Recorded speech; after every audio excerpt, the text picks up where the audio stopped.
Donald Trump called him tough. Rush Limbaugh read one of his articles live on his radio show.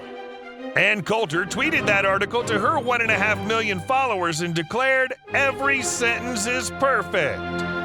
Ladies and gentlemen, your host, former chief editor of the Jewish Press, Elliot Resnick. Welcome to the Elliot Resnick Show, where we interview fighters and firebrands on the political and cultural battlefields. If you read and believed the mainstream media in 2019, and I'm sorry to say that even many conservatives believe what they read in the mainstream media, you knew for certain that Congressman Steve King was a racist and an anti-Semite. The New York Times, after all, said so. For that matter, so did the Republican Jewish Coalition and the Republican leadership, which expelled King from every congressional committee on which he had been sitting. Even Ben Shapiro jumped on the bandwagon. He believed the DC medical establishment when it said the COVID vaccine works, and he believed the New York Times when it said King had made racist comments. He said King needed to go. Well, a year and a half later, in June 2020, Shapiro got his wish. King lost his primary race to a candidate selected by the Republican establishment to run against him. Steve King joins us now to discuss this saga, as well as his new book, Walking Through the Fire, My Fight for the Heart and Soul of America. Congressman King, welcome to the program. Well, thanks a lot for having me on. I appreciate it, Elliot. And that introduction tells me this is going to be an interesting conversation. Thank you kindly. It honestly pains me to ask you this question, and it pains me that you wrote a whole book defending yourself from leftist smears. We shouldn't have to defend ourselves against vicious leftist lies. In my opinion, if leftists accuse us of being racist, we should either laugh in their face or accuse them of vivisecting babies in their bathtub every night. The one accusation is just as outrageous as the other. That said, people are curious, and some, unfortunately, still do believe what they read in the mainstream press. So, why were you accused of being an anti-Semite, and are you, in fact, one? Well, that is a good question that's baffled me for some time. In that, I go back to James Minster's book. I believe it was called The Source. I read that about the time it was published in the 70s. My life has been a mirror of the state of Israel. So I've paid attention to what's going on there. I've met with Bibi a couple of times in his private office and been throughout Israel, impressed. And I grew up in an environment where we really didn't draw a distinction between Jews and Gentiles. It didn't come up in my family. I didn't really learn to identify names as a way to indicate that. So why did they call me that? I'd go back to a dinner that I had in August 24th, 2018. It was in Vienna. And at that table were about 5 heavy-hitting businessmen. I had not met any of them before. I was invited to sit down and talk about U.S. economics and politics.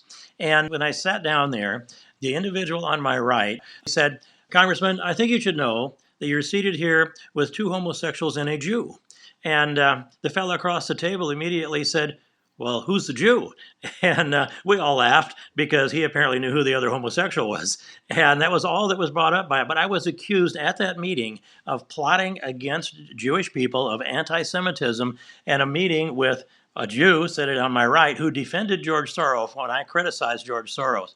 But immediately after that, the criticism of George Soros apparently was anti-Semitism. I didn't know he was a Jew until they attacked me. Then it went on from there. Within 3 days, a reporter showed up in my congressional district to write a story about Devin Nunes and I and attacked us for protecting allegedly illegal immigrants milking Devin's brother's cows in northwest Iowa. That was planted, I believe, that reporter. A nasty story came out in Esquire magazine about a month later. Then the Republican Jewish Coalition piled on. After the election, I went back and looked. The founder of the PAC who attacked Nunes and me, $500,000, about $400,000 of that spent against me. His name is Seth Klarman.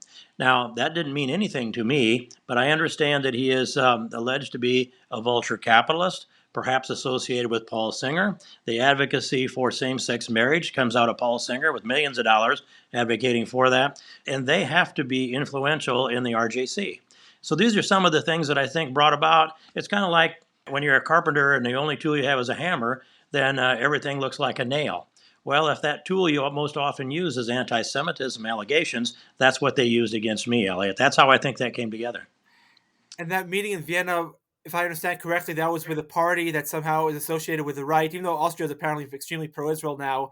But that's the basic idea, though, that you were meeting with people who are on the Austrian right or something like that?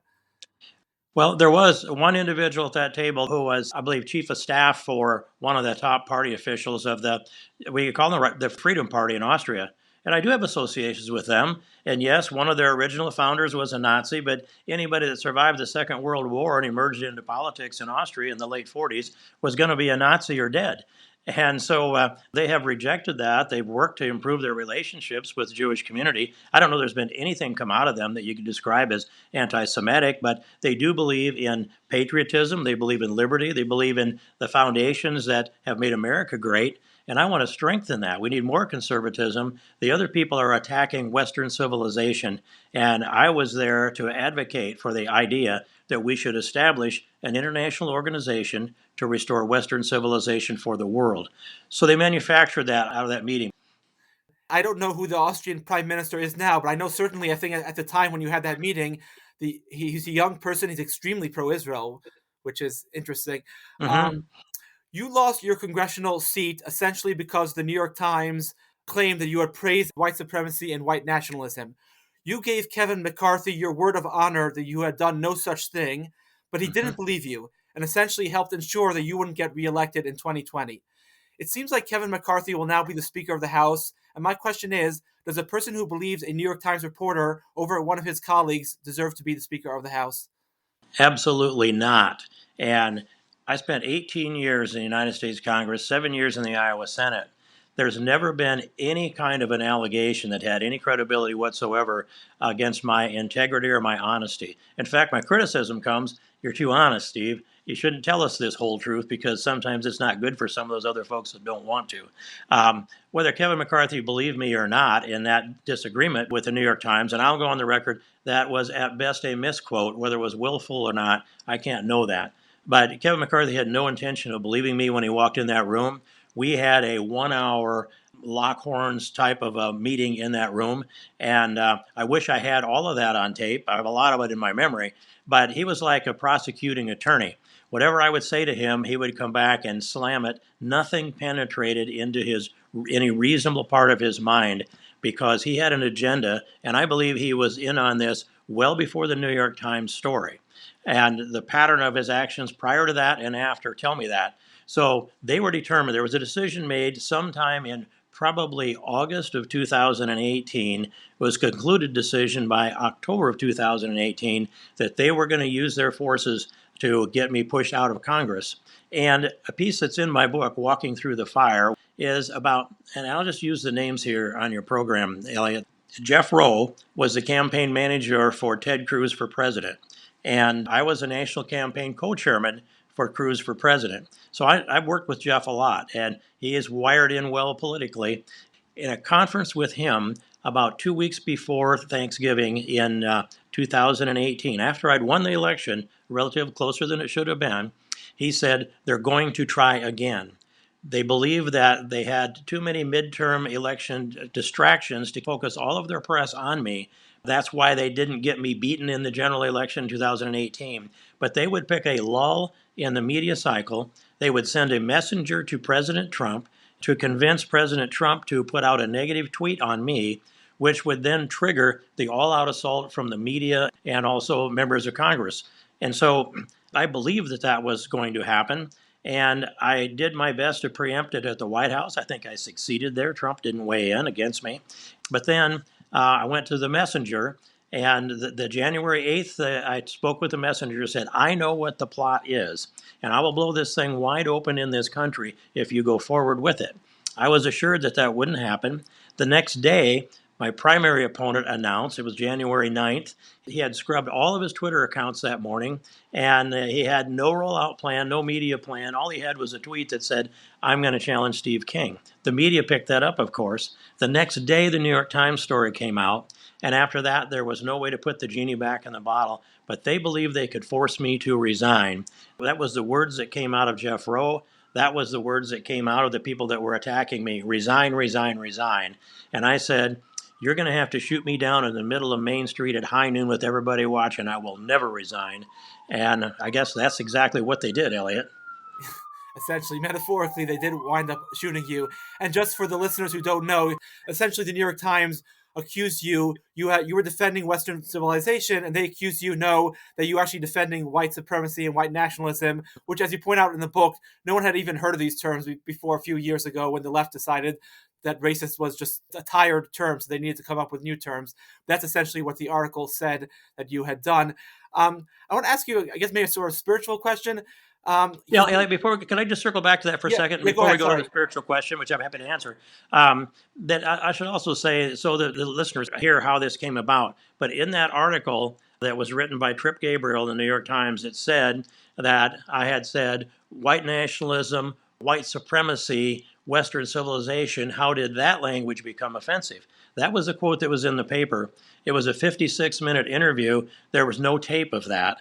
And about 2 days later, when that came out, I was trying to rack my brain. How could this actually be written as words that came out of my mouth? But what it was I had recognized that George Soros and the activist Democrats, they had met in the Occidental Mandarin Hotel in Washington, D.C., starting the Sunday after Trump was elected. And out of that came the weaponization of these terms. And so I had already done an interview in the Christian Science Monitor that explained this. These are the weaponized terms. Racism was wearing out, so we're going to call people Nazis, white supremacists, white nationalists. That's in there. And I also defended Western civilization in the Christian Science Monitor article, as I did in the interview with Trip Gabriel.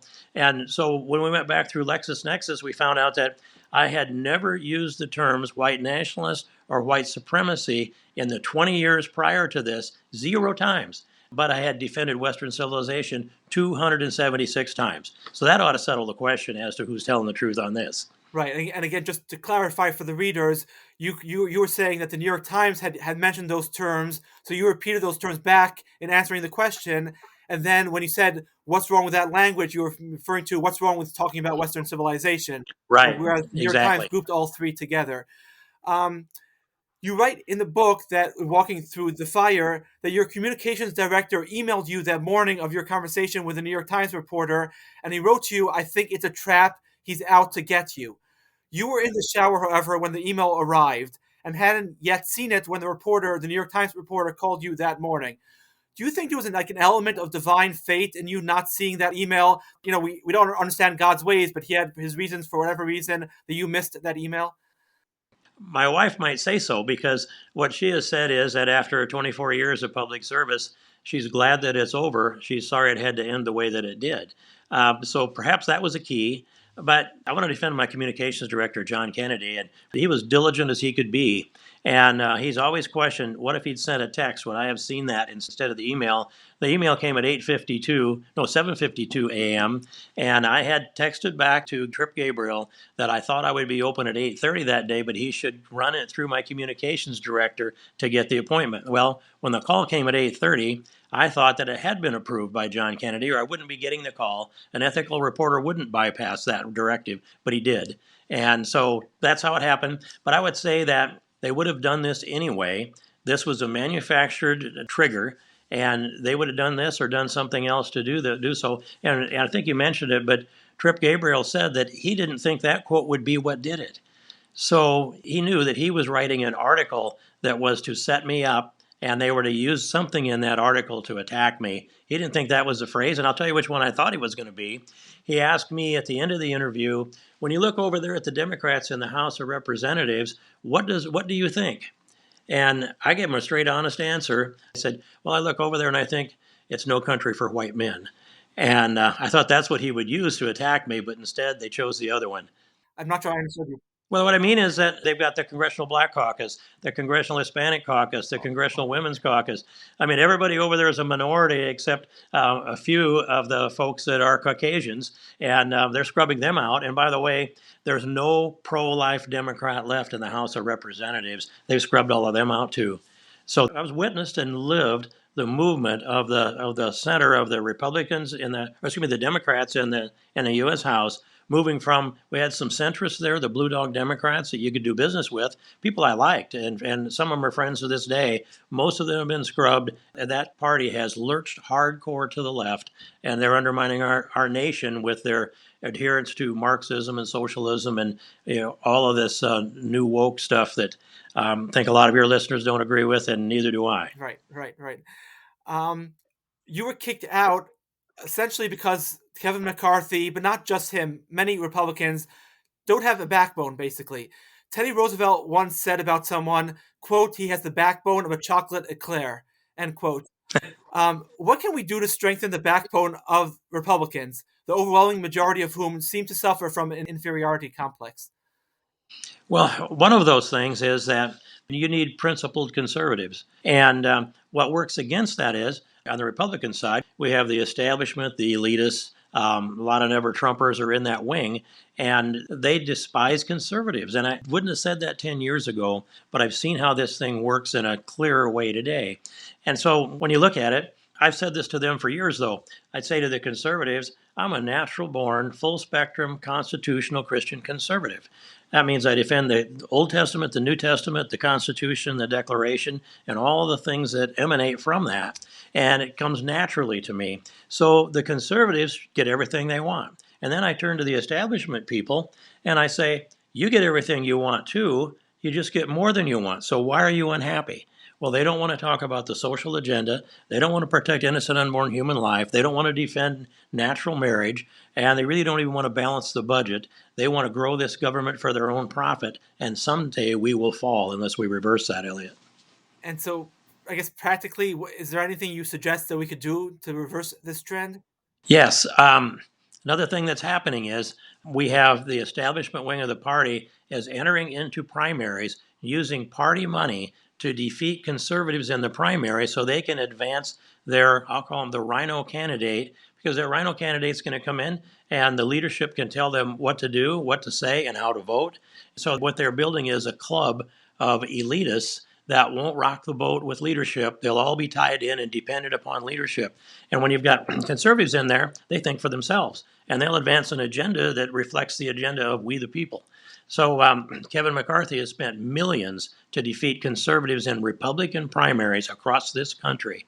And the makeup of the United States House of Representatives is considerably less conservative because of that kind of action. So I'd call Kevin McCarthy out on that.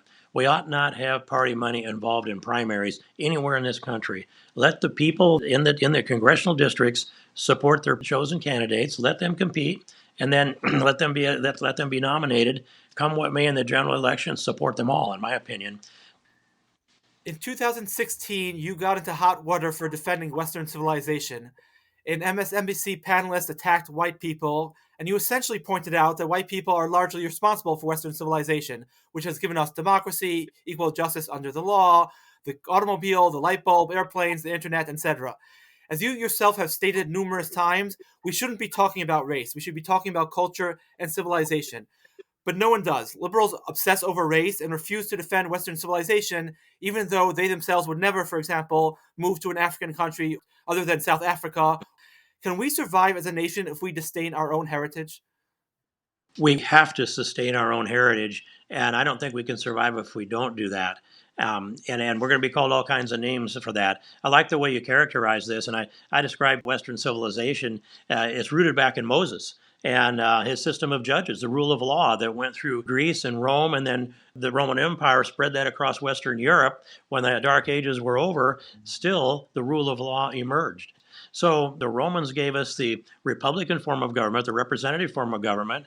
The Greeks gave us reason, the ability to put together the structure of science that develops the reasonable thought process so that we can develop technologically. And just things that I'm celebrating here a little bit, Elliot, if you bear with me. But so these pieces that emerged from Moses, from the Greeks, from the Romans, spread across Western Europe, disappeared during the Dark Ages, emerged again 600-700 years later. And it came about with the Magna Carta, individual rights. A man's home is his castle.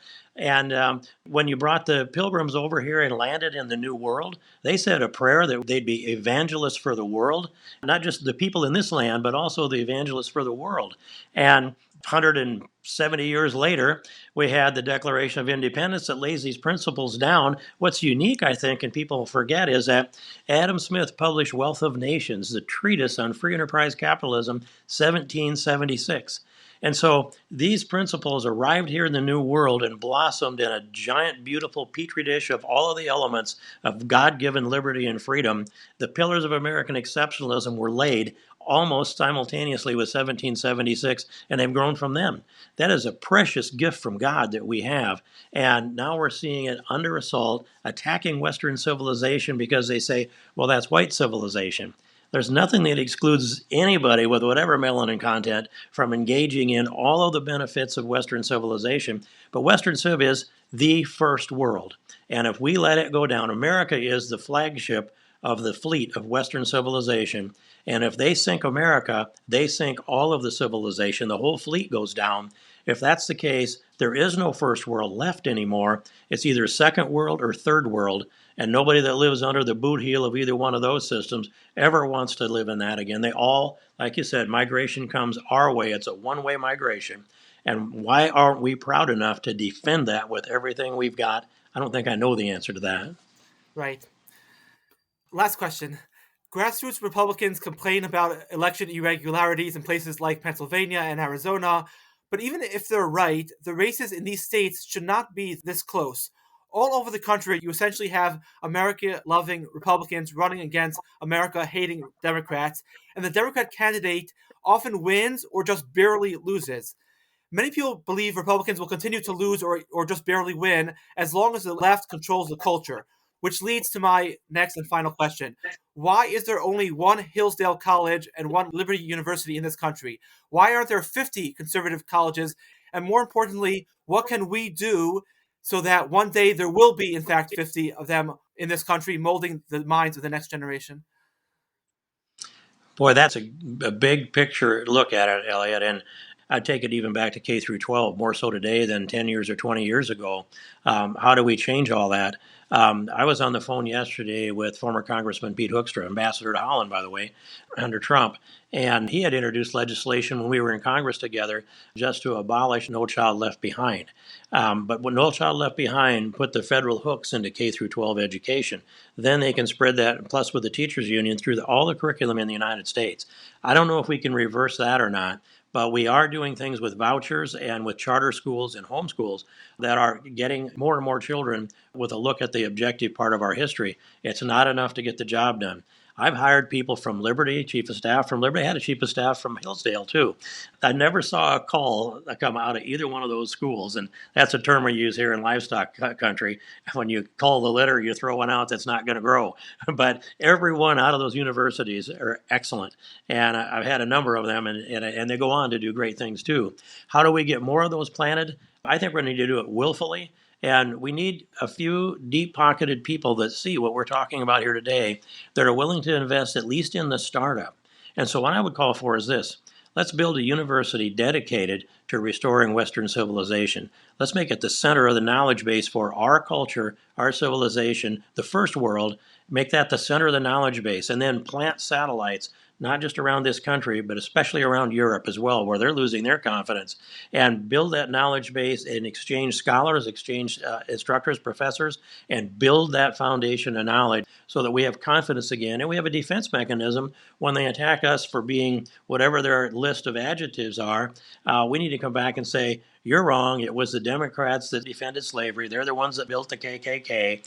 And it's the Democrats that are now embracing Karl Marx. You don't hardly ever hear that. We need to have a whole network that will do that. If I had, let's say, if I had $5 million, and that's a big ask, I know, and I'm not asking it actually, but if I had it, I'd have an executive director and a scheduler, and with that, I would have enough start that I could travel around, tie together the leaders of the conservative thought process in Europe, in the United States, in all of the first world. I could reach it all, and we could pull together an international organization to restore Western civilization for the world. But the main function has to be universities that teach Western Civ again and are proud of it and know their objective is to push it out into the rest of the world through every media form that we have. And I think we've got a better chance now that Elon Musk has bought Twitter. Right. And I know Ben Shapiro wasn't so nice to you, but I interviewed him 10 years ago, and he said instead of all these rich people spending, $100 million on some congressional race in the middle of nowhere, take that $100 million and use it towards changing the culture. Because long term, that's the only way we're going to win. I was thinking during COVID also, all these nurses and doctors were being fired. And I don't know what your opinion is on the vaccine, but all these nurses and doctors were being fired for not taking the vaccine. Where were the conservative billionaires saying, you know what, we're going to start a hospital tomorrow in Florida or North Dakota? And they were nowhere to be found. I mean, we need to have not just winning political races, we need to fight on the cultural front also, I think.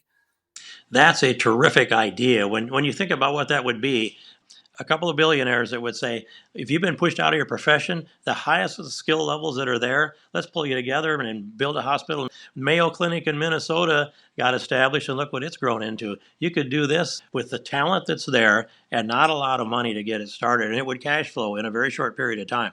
That is a terrific idea.